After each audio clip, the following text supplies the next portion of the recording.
Afternoon, everyone. Welcome to Friday. I'm Kevin Toon. I'm the LLC's Communications Director, filling in this week for Patty Mulvihill, who's teaching a workshop today. Welcome to our legislative webinar as we reach what I'm told is the halfway point of the 2025 session. Before we start, the usual housekeeping issues. If you have not done so, please make sure your microphone is muted. And second, we will end this webinar promptly at 1 o'clock. I'd also like you to please update your screen name to include the city you represent. I will put those instructions on how to do that in the chat now. I just did that. So lots of information to go over today. So a couple of little reminders. We'll do our best to get through the presentation portion from our lobbyists so that we can take questions at the end of all of those presentations.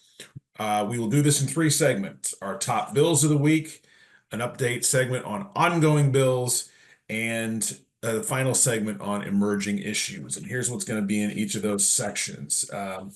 In our top bills of the week, after many weeks of fanfare and promises, we actually have some transportation package information for you, a framework, believe it or not. So that's going to be provided first by Jim McCauley. Then Scott Winkles will join us. He has 2 bills to discuss with you on civil commitment. In our update segment, we will hear from Nolan Plesha, who handles energy and telecommunications. He's going to tell you about a couple of actually wins for cities. One bill on affordable broadband and device support, and then energy legislation related to performance-based regulations. Then finally, in our emerging issues segment, we'll hear from Jenna Jones, who has an important deadline for cities regarding ARPA, American Rescue Plan Act. And then we'll conclude with Jim McCauley with an update on a new bill related to wildfire policy. Because of all this information that we need to provide, we're going to hold questions until the end of all the presentations. If you do have a question along the way, you can raise your Zoom hand or type your question in the chat feature. I'll do my best to keep tabs on those along with our staff who's on the call today as we go through, and then we will respond to the questions in order of who provided that question in the chat first.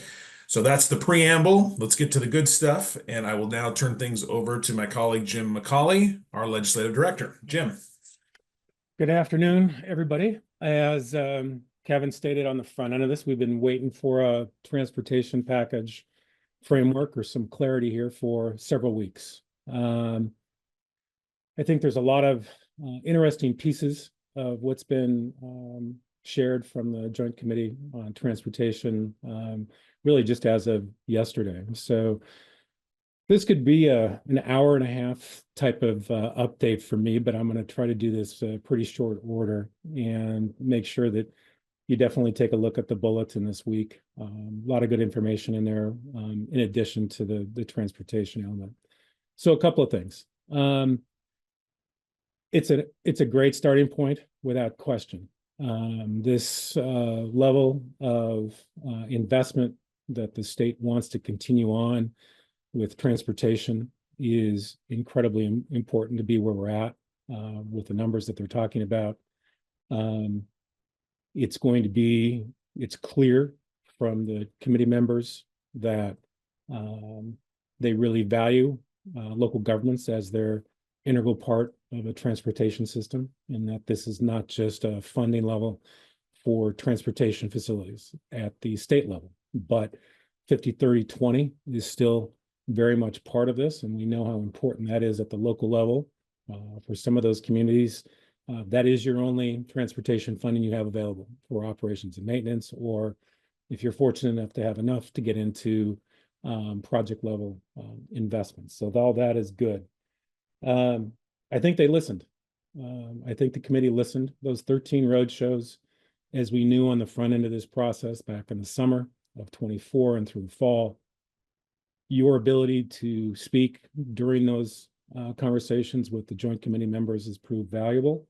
And I think a lot of the work group processes that have come since then with folks who are involved have also helped basically shore up this investment package at this point in time. So good on everybody for the amount of work that's gone into it.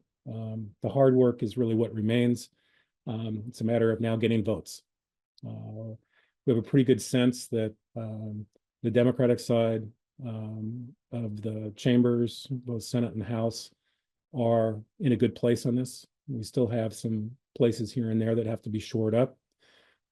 We know that the Republican co-chair on this, Senator Starr, is doing a lot of really good work and trying to get some additional votes.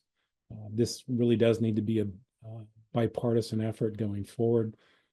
We also know that there's a lot of hesitancy from the Republican caucus about having any kind of new taxes, fee structure, or what have you. But if you want to continue to invest in transportation across the state, in your own community, it takes money. And this is about as comprehensive of a fee and revenue packages that I've ever seen. That was clearly one of the elements that came from those work groups. It came from the roadshow. I attended every one.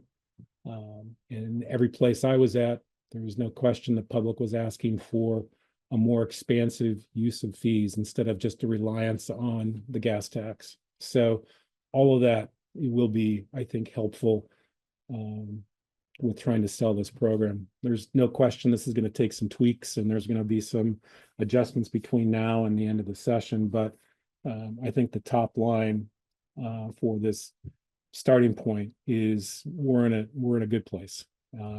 But as I said, this is something that's going to take all hands on deck from here on out through the session. So you're going to be getting weekly updates on transportation package. And as we've said all along, you need to keep your advocacy constant. You need to make sure that your messaging is really tight. All the information that you're going to be getting from me on transportation is going to help focus that energy and focus some of the those elements. Let me take about 60 seconds or so and just kind of run you through some of the top line pieces. So the projected total amount per biennium that will be feeding into the state highway fund, that's where we get 50, 30, 20, is about $1.9 billion. There's going to be a fuels tax increase of roughly 20 cents over the next 8 years. So it's going to be moderated each year over that time frame, which is good. This is a hard thing to sell with the flick of a switch. Registration fees are going to go up. That's something that you pay every 2 years. Title fees are going to go up. And then the weight mile component that trucks over 10,000 gross vehicle weight pay is going to have an increase as well. But the transition point for that is likely going to be going to some form of a diesel tax or equivalent. There's also going to be a one-time system use fee on all vehicles. Apparently, this is brand new. This is something that the vast majority of the states across the country have got already in place. Oregon is only one of 5 states that don't have this kind of a revenue source, and this is primarily going to be used for paying for the balance of the 2017 projects. So that's really good. I think overall, if you're a city out there, right now, the State Highway Fund distributes roughly about $210 million annually. Proportionally, this infusion is going to go up an additional $340 million. So it's about time and a half, roughly, of what you're getting right now. That's good news, I think, across the board, especially for a lot of those communities who are struggling with coming up with your own funding sources. So there's going to be a push to index fuels, which is something we've been talking about for years. There's going to be a road user fee structure transition that's going to start with EVs and gradually move into new vehicles, but not literally until about 2029 or so. There's also an investment in transit that's going to be coming forward, an investment in rail that's going to be coming forward, as well as additional funding for bike and pedestrians. So top line for us, this package as it stands right now hits every one of the league's priorities on transportation investment going forward. So I think with that, I'll leave it there, and you can think about questions that you want to ask, drop them into the chat, and we'll get to them here at the end. But this is all captured in our bulletin article of the day with a little bit more detail from the Joint Committee on Transportation. And stay tuned for more information as it comes available.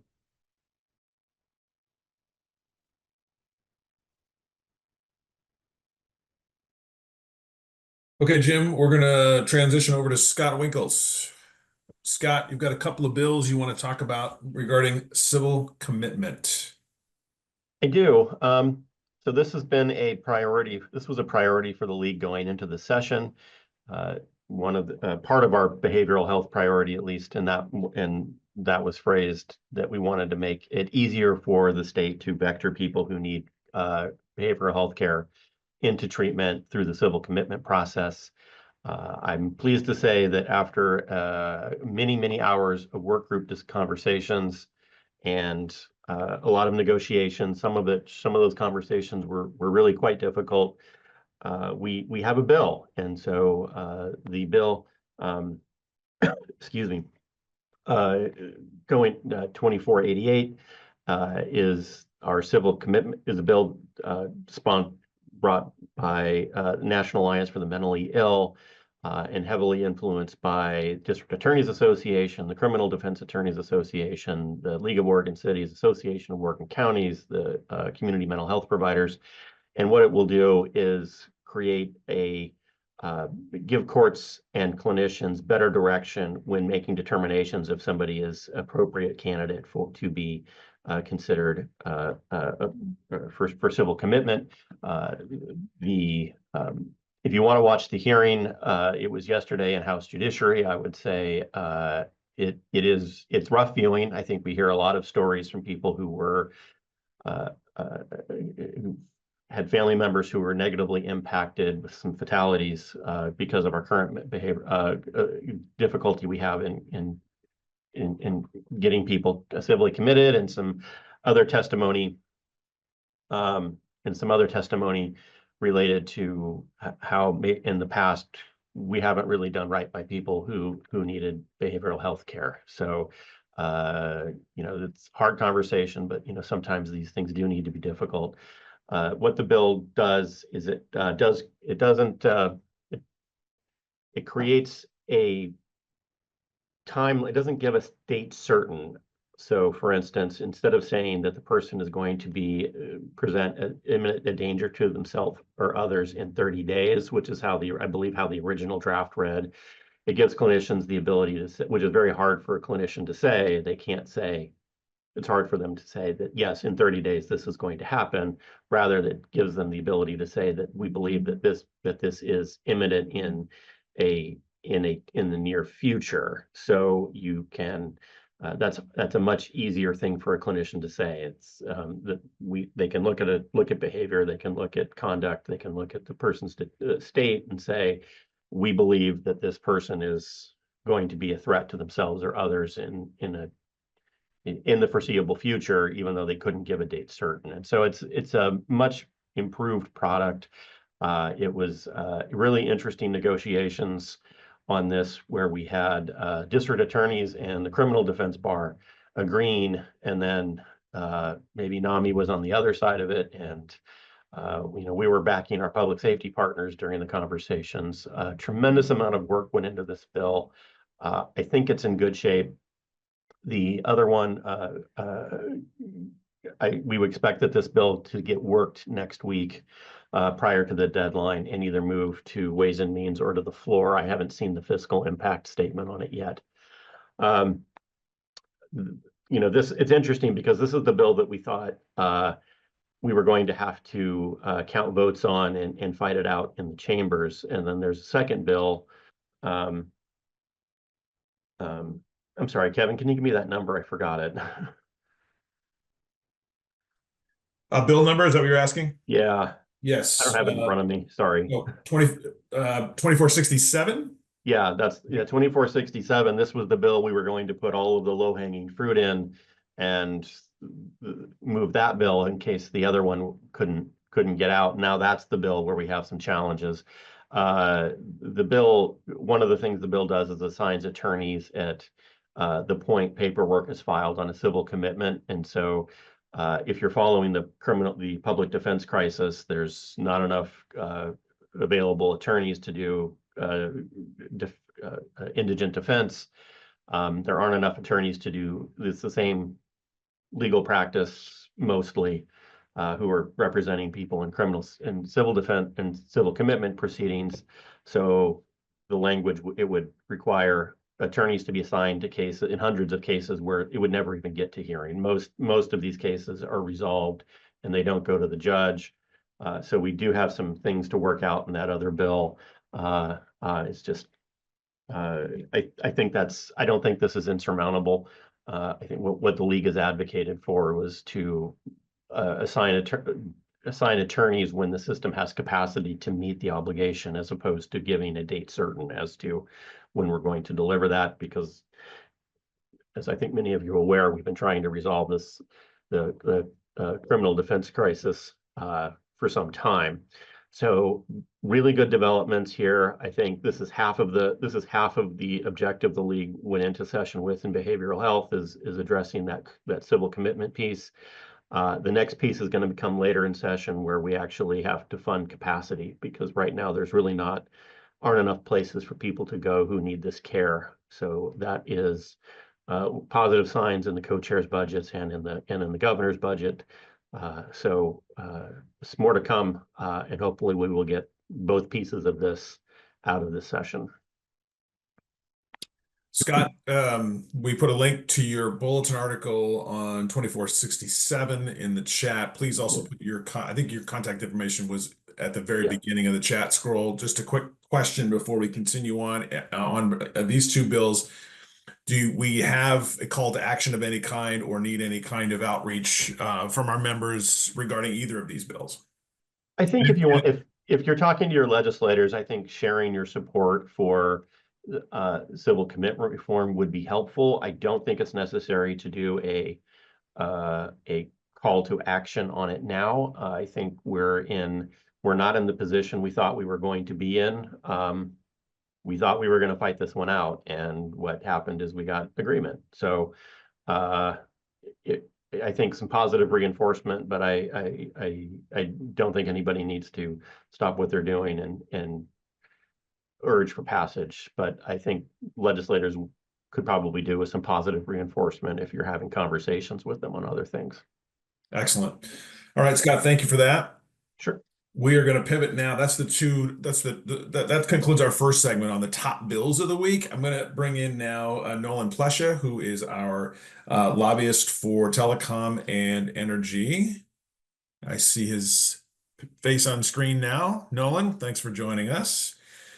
So Nolan has details on a couple of bills that are wins for cities from his telecom portfolio as well as his energy portfolio. So Nolan, let's start with House Bill 3148.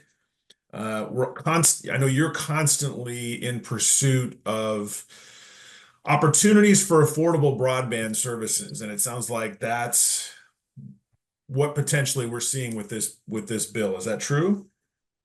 Yes, and this is a bill that came out of our work group, mainly to address the loss of the Affordable Connectivity Program, which, as a quick refresher, that was a federal program that came out of the large bipartisan infrastructure funding bill that included Broadband for All, or BEAD, the Broadband Equity Access and Deployment Program. That funding did lapse through Congress, which is why the ACP is no longer viable. So a work group was created over the summer to figure out what can Oregon do to provide some of those benefits that were lost. A lot of members throughout a lot of Oregonians throughout the state really started to rely on some of those benefits. So that's what we were trying to attempt to achieve here. I will set aside any of the stuff having on the federal funding right now. That's a completely separate conversation. So we're really looking at what can Oregon do. So House Bill 3148 passed out of the House Economic Development, Small Business and Trade Committee and is currently now in the Joint Ways and Means Committee. And as a quick refresher, this is the large budget committee where all bills that have any funding, as well as funding that supports any of our agency, goes to, and the legislature decides where to spend all of our tax dollars. House Bill 3148 modifies the Oregon Telephone Assistance Program, which is the current program under the Residential Service Protection Fund that's within the Public Utility Commission. And we are looking to increase the current broadband subsidy from $10 to $15 for a total of $24.95 when paired with the federal Lifeline program that is currently accessed by being an OTAP provider. It also creates a device benefit program, which is similar to the ACP, using lessons learned from that program by providing a one-time $100 towards the purchase of a new or refurbished digital computing device, but up to a value of $600, where the ACP was only $150, which really gives people a device that's actually going to last.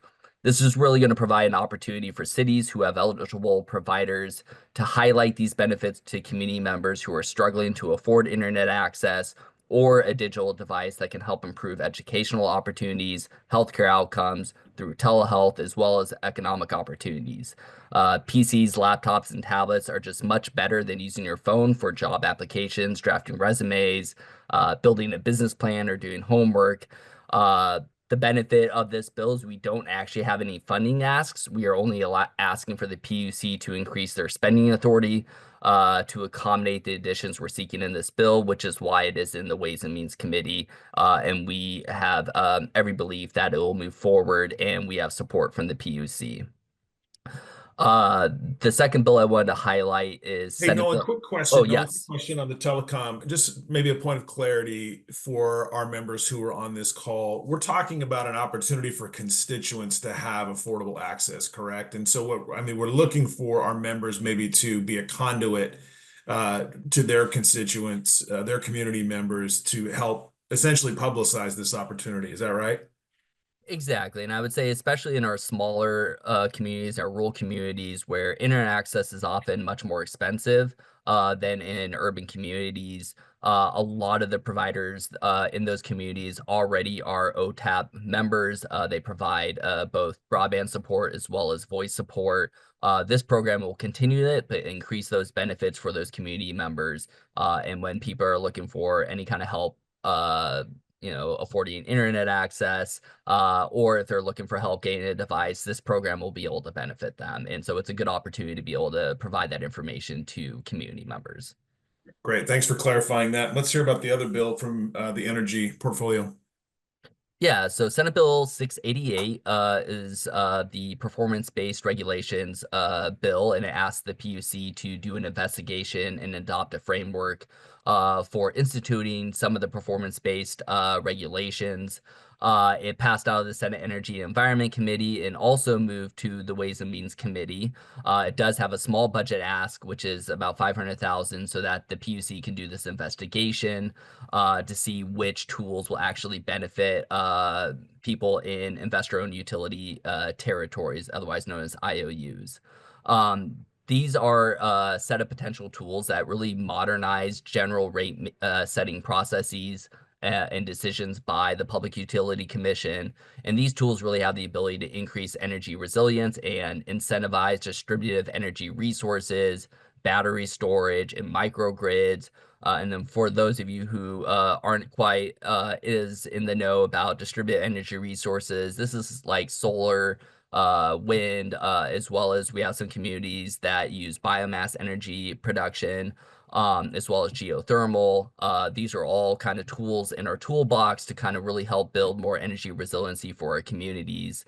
And so we do have a number of communities out there right now who are trying to invest in these kind of projects, as well as microgrids like the city of Lakeview, and have been unable to get some of their utilities to actually connect those projects. So these PBR tools will provide the PUC with some ability to kind of make sure that those projects have the chance to actually move forward and remove some of the hurdles that communities are facing putting these projects in. Excellent. Great job, Nolan. Please put your contact information into the chat if you haven't done so already. There's a lot going on in the chat, so I haven't been able to track it as efficiently as I normally have, but also just if you have them, links to these pieces of legislation. All right, that's concludes our updates segment. We're going to go to emerging issues now. I'm actually going to flip the order on this one. We're going to hear from Jim McCauley first about his, I believe, new bill related to wildfire policy. Is that correct, Jim? New legislation? Yeah, it's new in the sense that it's I'll just say a little bit of a gut and stuff. So there's a lot of things happening here on wildfire policy in this Senate bill. So Senate Bill 83. So the quick catch up for folks is for the last 4 years, Department of Forestry has been working with OSU to develop a wildfire risk or hazard map. They've gone through a couple of iterations. I'll say, cut to this chase, is that it never really was going to pass the political muster. You have a lot of private property owners that are unhappy to be in some of these risk maps and are really concerned about what those impacts would have on their insurance, as an example. But in all reality, the insurance companies already have their own wildfire risk maps in place and have had them in place for decades, and that's really how the rate structure works. So all of this work related to what ODF and OSU were doing really didn't have much of a bearing at all on how the insurance rates are set that they're out there. But regardless of all that, what will happen going forward is the map itself that the state created is going to be repealed. That element is in Senate Bill 83, which when we were approaching wildfire policy back in 21 and the work over the last 4 years was to have a statewide standard and to have also a regulatory arm with State Fire Marshal's office. They never really anticipated going to somebody's house and starting to issue citations. Their whole point for at least the next 5 years was to really focus in on education and trying to develop some incentive programs in terms of money to get people to take a look at everything from defensible space under the Firewise program, as well as all new home construction in these areas would need to include some home hardening elements to reduce the risk of fire spread. So the way we're going forward in Senate Bill 83 is that there will be a statewide model code that State Fire Marshal's office will develop. And that code will include both defensible space elements that are likely going to be built off of Firewise program, which is a nationally recognized program. And then the other element is home hardening. The home hardening, as it stands right now, will still be these, what's referred to as the R327 guidelines. This has been in the state's specialty code for a few years, and it is part of a national program that's in place and used throughout the West as well. So those two elements will be in a model code. Cities and counties will then have the authority to take that model code and implement it at the local level. There's a couple of limitations as it stands right now. One is this only really applies to new home construction. It doesn't apply to, we'll say, if a homeowner is doing a major remodel or adding a significant footprint. Those typically fall under having to update that footprint with the current building code. I would love to see them apply that same standard to a home hardening component, as if you've got a significant remodel taking place or some other type of activity that would trigger a code update. It should probably also do home hardening. That's not physically in the legislation right now. We'll see what we can do maybe once it gets to the House side. The other component here is that they stripped out a requirement for ADUs on your property to have a similar standard for the home hardening. And that is another area that I am still kind of pushing towards. And I'm not after, somebody's equipment shed, where they're storing lawnmowers and tools and stuff like that. I'm after an ADU where somebody is physically living. So if you're building a home and has a home hardening standard under 327, it makes sense to have that also apply to a new ADU going forward in this process. So this is going to be in front of the committee next week. It's going to move out a work session, and then it's going to move to the House side. And we'll learn more about this as it goes forward. But there's going to be a fair amount of administrative rulemaking process after the session on this subject to make sure that we get you a model code in place that you can take advantage of. Jim, we just put a link. I just put a link to in the chat to your article on this bill as well. Did not notice that there was not yet a request for any kind of outreach. Can you explain kind of why and where we are in the process for that? Yeah, no reason for outreach at this point, which is why I didn't stick it up higher on our kind of list. Just wanted to let you know more or less the bill's going to move through committee. It's got widespread support, bipartisan, both sides. So there's no danger of this thing going forward and not getting passed, right? So the only thing that I'm after at this point, and I'll probably be reaching out to some of the cities who are maybe a little bit more fire prone than others, to have some outreach with their legislators about the issue of applying this home hardening standard to ADUs, and also making sure that they at least have some consideration of remodeling or some kind of a footprint increase to trigger the same kind of thing. All right, Jim, thank you. One more emerging issue to cover. Let's bring in Jenna Jones to talk about American Rescue Plan Act State and Local Fiscal Recovery Funds Annual Deadline. That's a mouthful. So Jenna, walk us through that carefully. Bottom line is we have a deadline coming up, correct?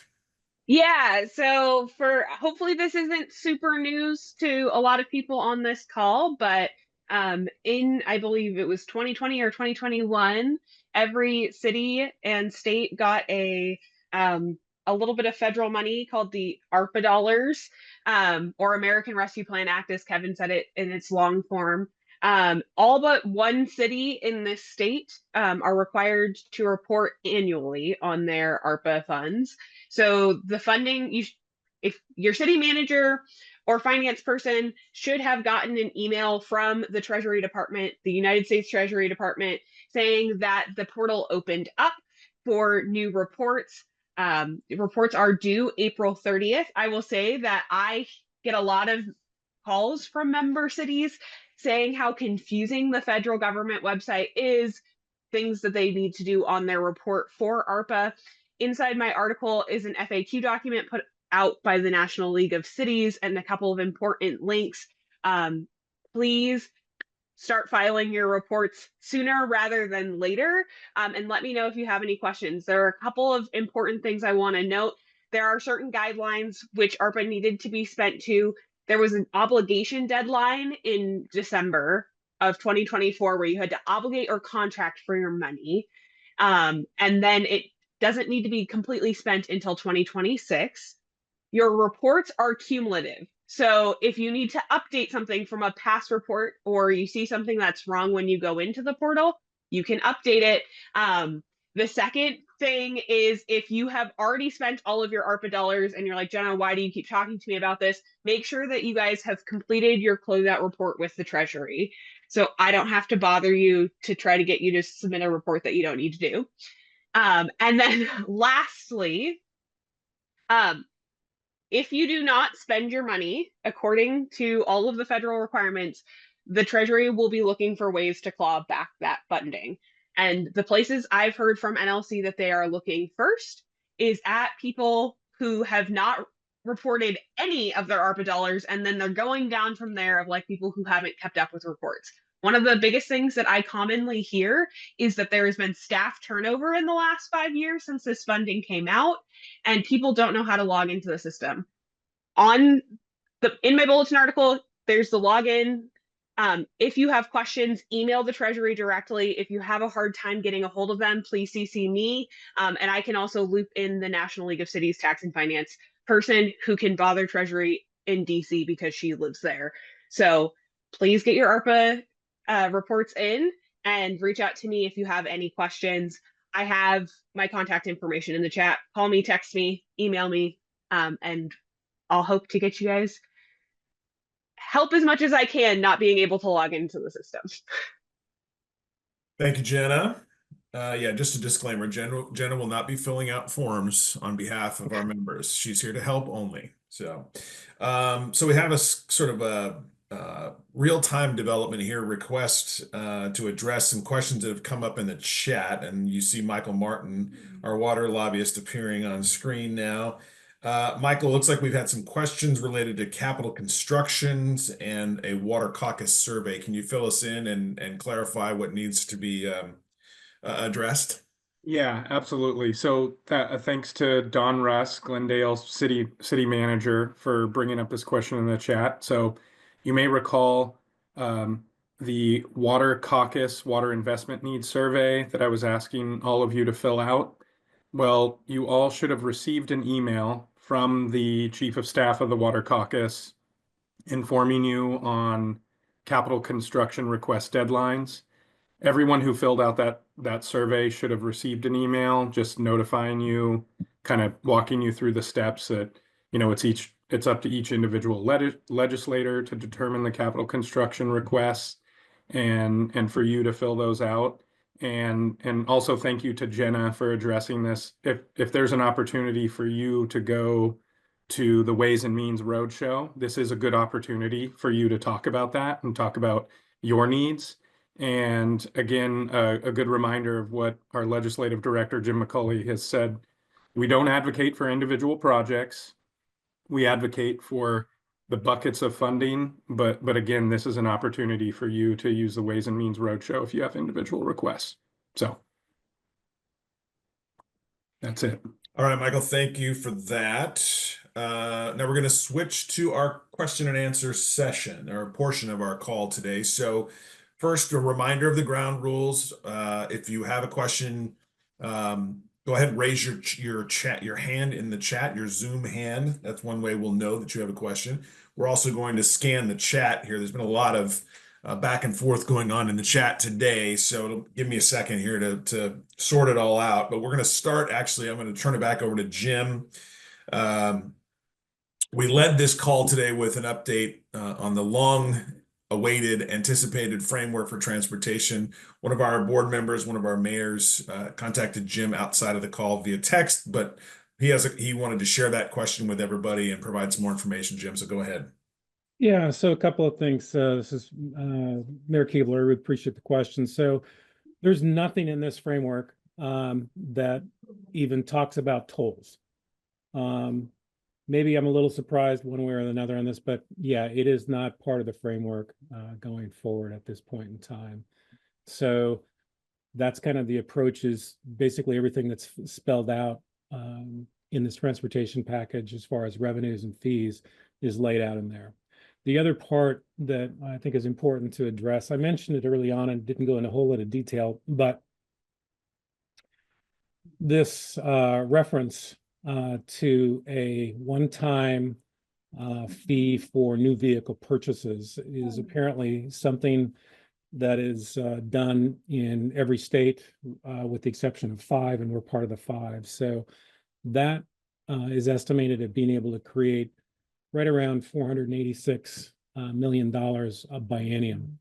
And that is a significant amount of funding that has the ability to be bonded and turn $486 million into billions. And I think the basic concept here is to generate enough revenue that they can pay for the remainder of the package, or the remainder of the transportation projects in 2017, and also be able to apply some portion of that revenue to the interstate bridge project.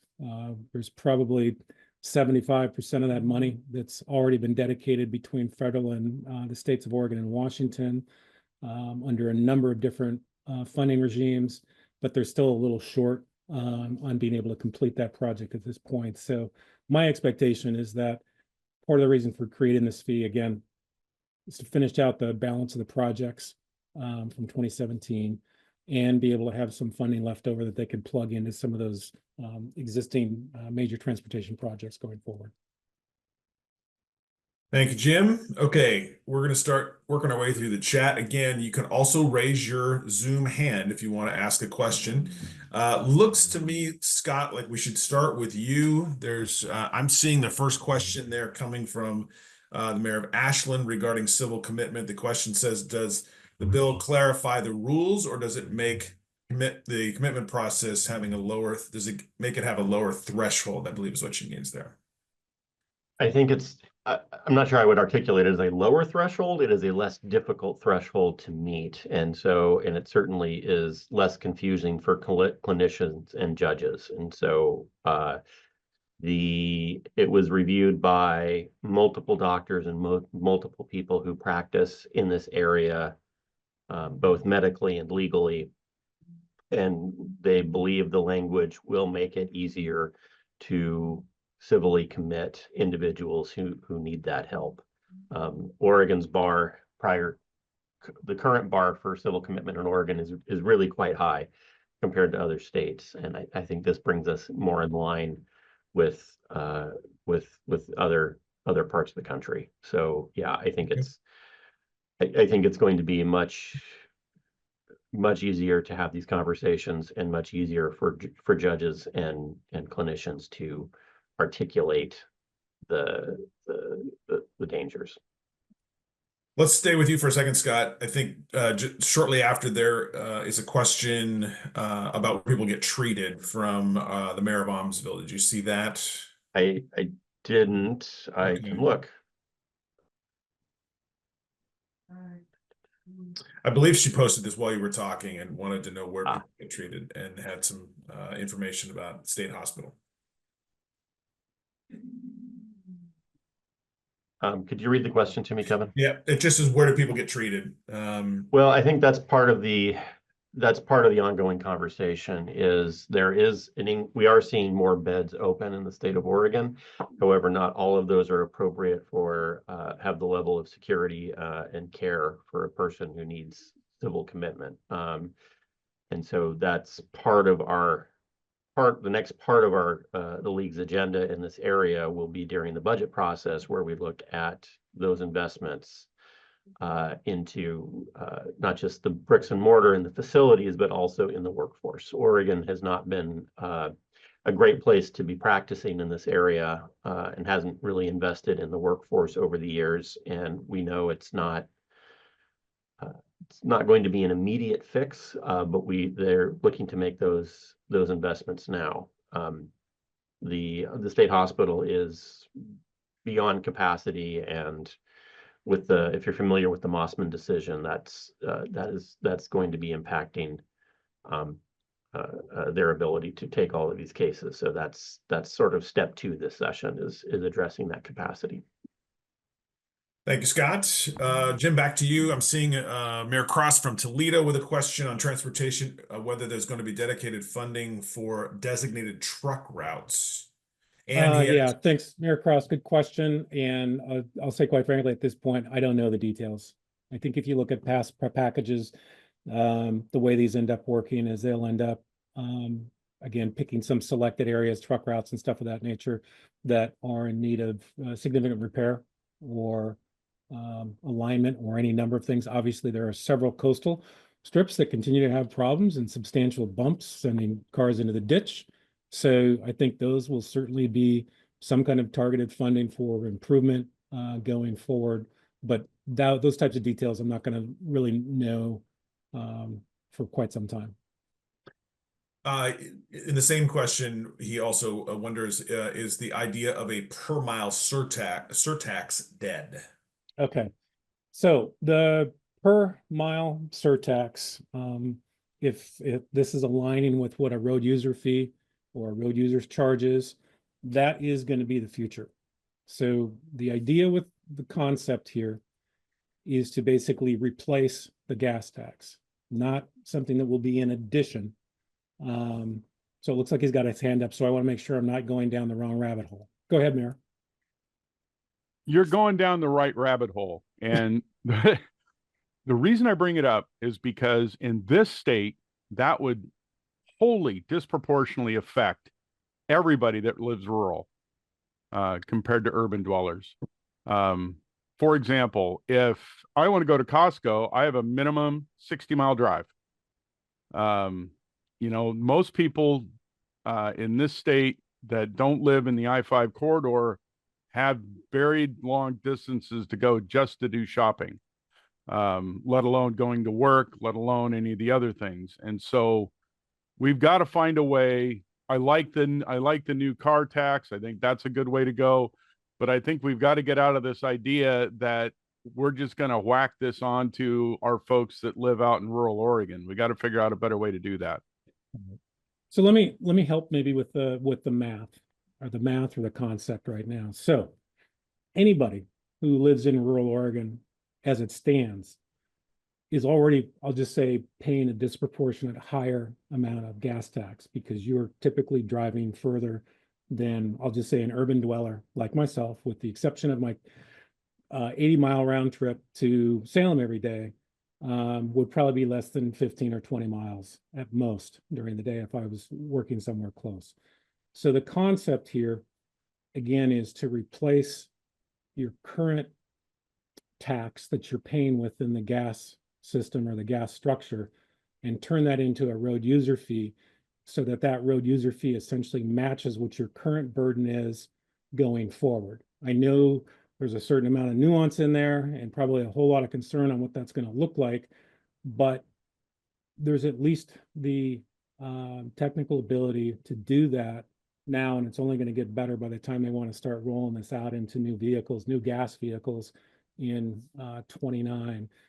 Myself, who owns a EV, actually I own an EV and as well as a gas vehicle, my EV will transition to that in 26. So it gets me to the point of what my proportional share should be out there with my equivalent other vehicle that I'm driving. So the concept here again is not to have an add-on fee or have any more disproportionate hit on drivers than what they currently pay. So essentially, the more you drive, the more you're going to be paying in gas tax as it is, and the more in the future, under a road user fee structure, it's effectively going to be an equivalent component. That's really what the way this concept is supposed to work.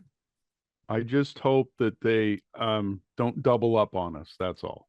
Yeah, no, I agree. And I think the other part that we're going to have to tackle is those cities who have got a gas tax in place. We want to make sure that they're not going to be losing a revenue source shifting into this road user fee over time too. So that's one of the things that definitely is in my mind. Thank you both, gentlemen. Let's bring back Scott Winkles. There's a question from Portland for you, Scott, about Senate Bill 65.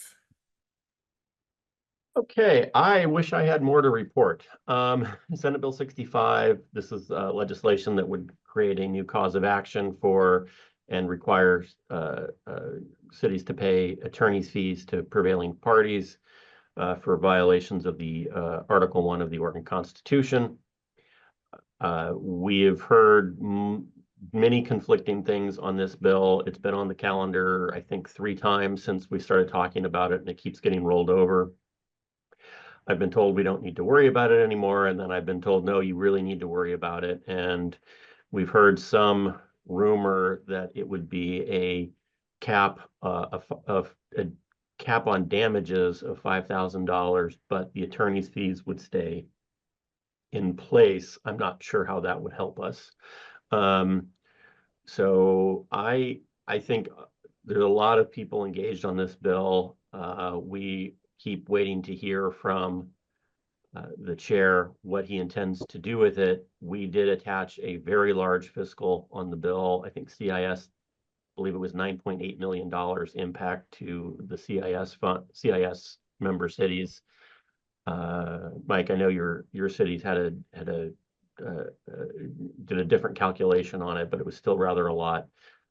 So we'll find out next week, I think, whether this goes. If you know, we have asked people to weigh in on this bill and express their concerns. We're not sure what we're reacting to right now is our challenge, is that we haven't gotten a clear answer as to what that amendment is, which is very frustrating. All right, Scott, thank you. Let's bring Nolan back for a question from, looks like City of Madras. Nolan, they're wondering if there's any movement on the SMR bill. Yeah, so there's a couple of SMR bills, Can you or I also should say, explain what that is? yeah. So I should say there's a number of nuclear related bills, which is why they're referring to SMRs, that stands for small modular reactors. These typically run up to about 300 megawatts versus a large nuclear reactor, you're talking about over 1,000. And the big focus for SMR specifically is because they tend to be much safer. You do not have to use water to cool the reactor core, and they can have automatic shutoffs. So they can be sited in more places. They're also stackable. So as you need more energy demand, you can easily add them and site them as well as closer to communities, so you don't need as many transmission lines. So there's been a big push to repeal the ballot measure from the 80s that prevented siting of any kind of nuclear facility within Oregon until we figure out how to store nuclear waste. The reason there's a larger push for SMRs is some of the studies have shown that especially as the technology grows, that you will reduce the nuclear waste and can even recycle some of that waste.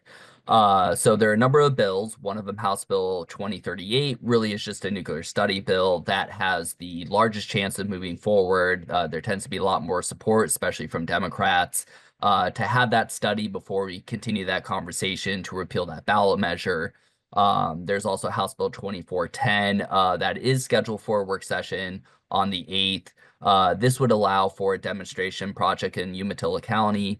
It would refer it to the people of Umatilla County to vote on this to decide whether or not they want to see that moving forward. And then there's also Senate Bill 215, which is originally focused on a statewide appeal for the ballot measure in general to allow for nuclear siting. There is a -1 amendment that would focus specifically on turning that into more of a focused on small modular reactors rather than focused on larger nuclear reactors. And I see Peter had put into the chat about Senate Bill 916. That was introduced, but they're really focusing on 215, and the amendment, for the -1 amendment for Senate Bill 215 essentially does what Senate Bill 916 does. That one has a better chance. It's also scheduled for a work session for next week. We do have the votes to get these bills out of committee. I think the larger conversation is whether or not the Democratic caucus, both in the House and the Senate, are willing to let those referrals move forward. We are making a large push right now, really, to get them over to the Ways and Means Committee for a larger discussion. Even if any of these go forward, and even if we do pass them at the ballot, it's going to be at least a decade before any of these things are built. So we're really trying to push with House members as well as Senate members that there is a good reason that you can both do the study in the Department of Energy as well as to do whether it's a demonstration project or allow these other projects to move forward, because there's still going to be a lot of studies and conversations before any of these are built. And if we do come out and find within these studies that, hey, this is really a bad idea, we'll have the ability to pull that back. Thank you, Nolan. We got about 8 minutes left. I'm going to move back to Jim. There's a question about wildfire mapping, Jim. What does it mean that the wildfire map is repealed? The question from Eugene: a lot of smaller utilities are using the Risk Explorer map to define their high fire risk zone. Is it just a specific tool that is repealed?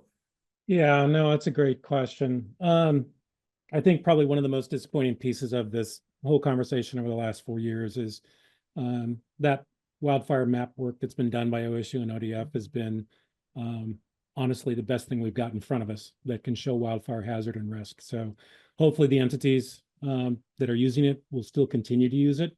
What it means really in law for the repeal is that there's no regulatory repercussion. If you're in one of those hazard maps, whether it was the one that was cleaned up here in the last year or two, or whether it was the original one. So I think entities can continue to use that information because it's literally the best available science that's out there. And as far as I'm concerned, I don't think there's a county out there that can match it in terms of the details, and certainly cities don't have the same level of resources. So I think you continue to use it as a good overview of what's out there on that Explorer. Jim, thank you. Stay with us. Couple transportation questions. City of Tualatin asking about the 2017 package actually that included adding a third lane on I-205. Is this project included in the current package for funding? Yeah, so there's nothing physically named in the package in terms of projects out of the 2017 bill that are going to be emerging forward or are going to be in a queue. The best I can offer, as I mentioned before, is this additional funding that they're going to be getting from a one-time system use fee on new vehicles is really going to be used for the balance of those project needs coming out of that 2017 bill. So realistically, I don't know where the 205 expansion lane fits in that mix. My sense is we'll figure that out here over the course of the session on where all that lies. And I think the other part to keep in mind here is this is a starting point. None of these funding sources are guaranteed going further. So I would not be surprised that we're going to be coming down in terms of overall amount of money, which again leads to how much can get funded or where it sits in the queue. About 5 minutes to go. Sticking with transportation, from the city of Seaside, how will cars and trucks not registered in Oregon pay the tax? Good question. They will continue to pay the gas tax. That is something that's not going to be completely phased out, because the last thing you want to do is to allow folks coming into the state to not pay it. As far as EVs are concerned, if you're driving an EV and you're coming here from Washington, Idaho, or California, or wherever, they're going to try to build some kind of a structure into the pay stations.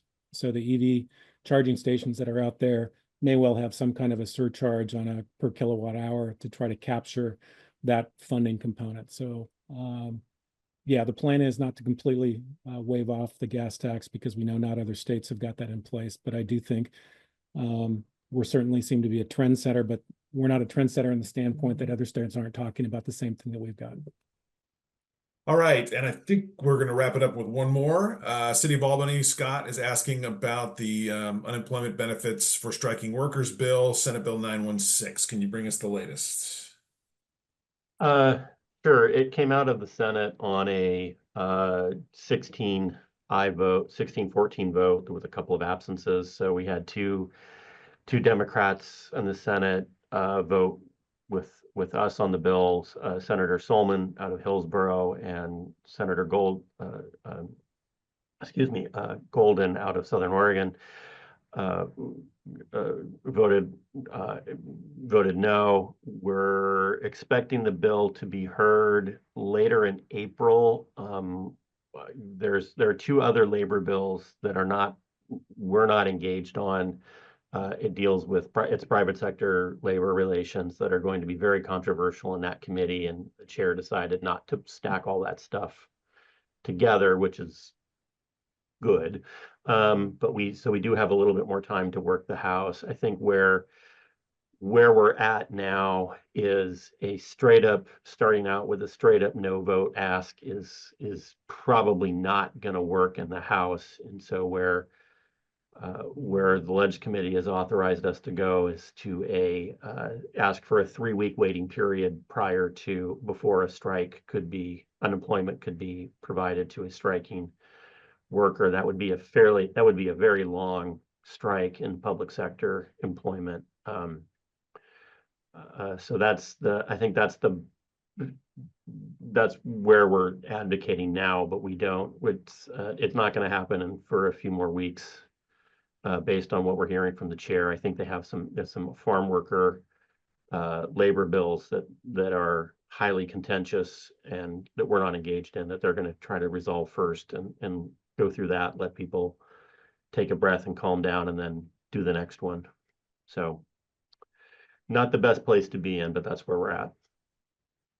Thank you, Scott. Appreciate the update. That's going to wrap it up for today. We're just about at the top of the hour. I just wanted to give you one final heads up about the LLC Spring Conference. If you have not registered yet, we've mentioned that we're almost sold out. Monday is an important day for that registration process. If you are not registered by Monday, the price goes up. So if you want to take advantage of the best pricing to attend our Spring Conference, May 1st and 2nd in North Bend, I would encourage you to do that today or before the end of the day, Monday.